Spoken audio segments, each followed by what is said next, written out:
This is chapter number 2 of Basic Concepts of Macroeconomics, and we go further into understanding three more new concepts, that is gross investment, net investment, and depreciation. We have already handled this word investment when we were talking about how to classify goods as final goods and intermediate goods, but now we move on further to actually understand what is investment. The other name for investment is capital formation, and to describe it in the most simplest of language, it means addition to the capital stock of an economy. So if you are buying a machinery, it is addition to the capital stock of the economy. If you are constructing a building, it is again an example of addition to the capital stock of the economy. So these are part of investment. But investment also, or capital formation also, has two components. These two components of investment are gross investment and investment. So what is gross investment? Gross investment means that addition to the capital stock before making allowance for depreciation. So when we are talking about the term gross, it is inclusive of depreciation. It includes depreciation. We have been talking about this word depreciation without understanding the word depreciation. Definitely the literal meaning of the word depreciation is to go down in value. We'll be shortly discussing what is depreciation and how is it different from capital loss. For now, we need to understand the term gross. It is the addition to the capital stock and it includes depreciation. Also, we need to remember that gross means purchase of fixed assets, like if you bought a machinery in the year, and unsold stocks during the year will also be part of gross investment. The second component of investment is net investment, and in simplest of terms, net investment does not include depreciation. So I have been using this word depreciation without explaining you what is depreciation. So next thing what we need to understand is what is depreciation. So if we have to define net investment meaning actual addition which is made to the capital stock of an economy in a given period of time, taking account of the fact that depreciation is not a part of net investment. Depreciation is not a part of net investment. So this concept is going to be very, very important, because when you are asked to calculate the gross, you have to include depreciation, and when you are calculating net, you have to exclude depreciation. So it's time now to understand what is depreciation. The other names with which depreciation is known as is capital consumption allowance, CCA. This is a term which you must remember, because very often in the numericals, in place of the word depreciation, they mention capital consumption allowance. The other words by which depreciation is known as, it is also called capital replacement cost, or it is also known as replacement of fixed capital. But for now, what you need to know is depreciation and capital consumption allowance, along with these other two synonyms, they are the same thing. So as I told you before, depreciation means reduction in value of fixed assets. Okay, reduction in value of fixed assets, and the reason for reduction in value of fixed assets could be different. It could be on account of normal wear and tear. That means continuous use of machinery. When you are using it in the production process, it may reduce the capacity of the machine to produce more and more goods. So for that, some allowance has to be made by the producer, and that is part of the depreciation reserve fund, because the parts will wear out and it may require replacement. The second reason is, with the passage of time also, the value of the machinery would depreciate. I'll just give you a small example. Suppose that whether you are using a machine or you are not using a machine. Suppose you have bought a car. Person A has bought a car and he's using it every day. And there's another person B who's bought a car who's not using it at all.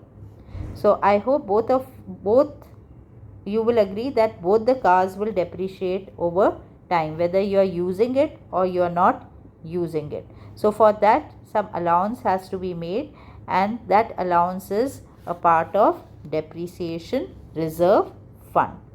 The third reason for the value of the fixed asset depreciating is on account of expected obsolescence. Under expected obsolescence, the producer generally keeps amount aside in the depreciation reserve fund, because with the passage of time the technology will change and the producer may have to either go for a new machinery or go in for part of new machineries. For that, the producer has to keep some money aside.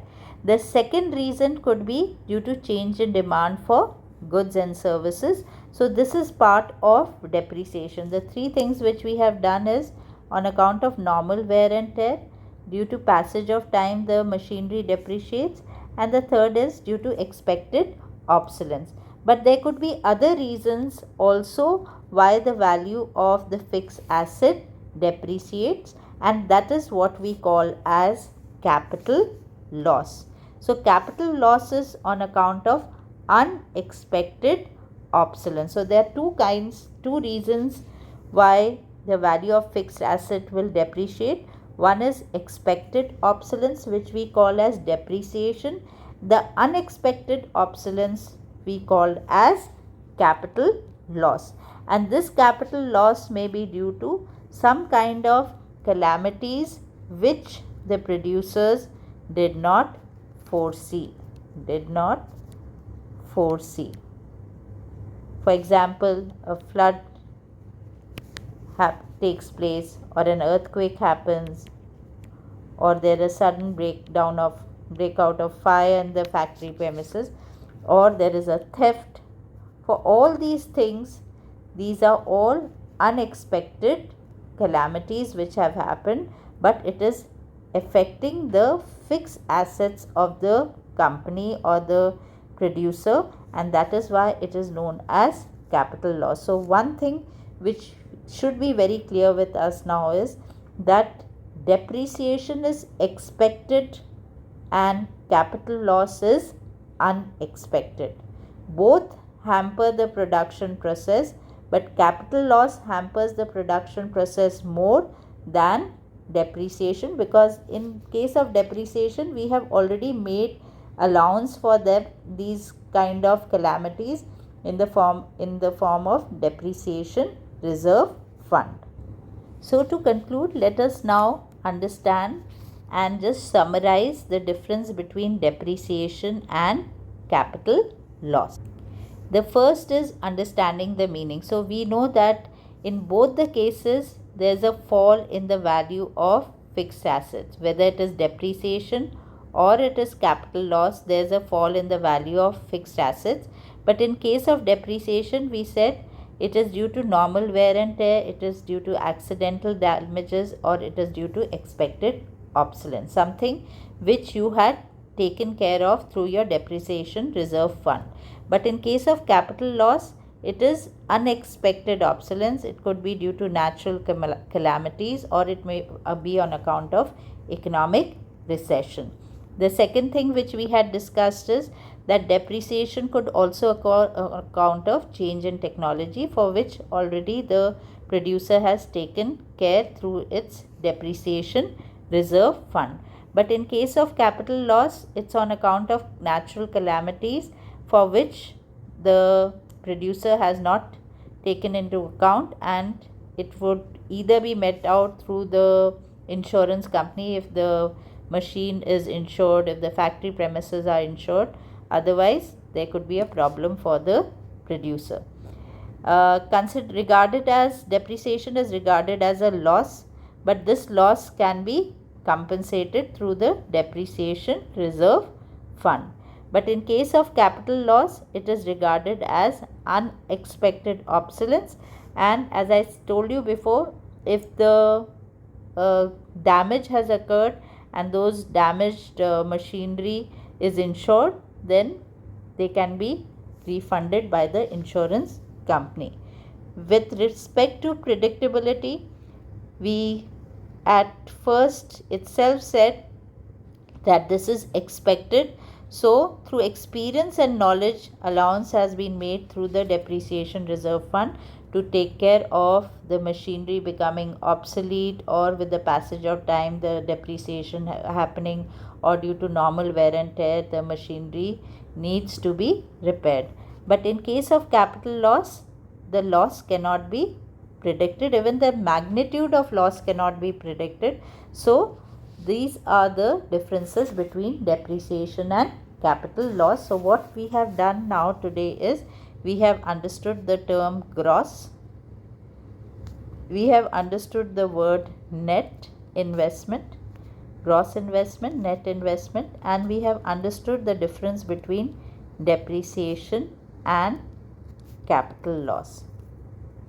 We have said that gross investment is inclusive of depreciation, net investment does not include depreciation, and we have learned the difference between depreciation and capital loss. We said that depreciation is expected obsolescence and capital loss is unexpected obsolescence. So with this we come to the conclusion of this video. In the next video we will be talking about the last two concepts of this chapter, that is net indirect taxes and net factor income from abroad.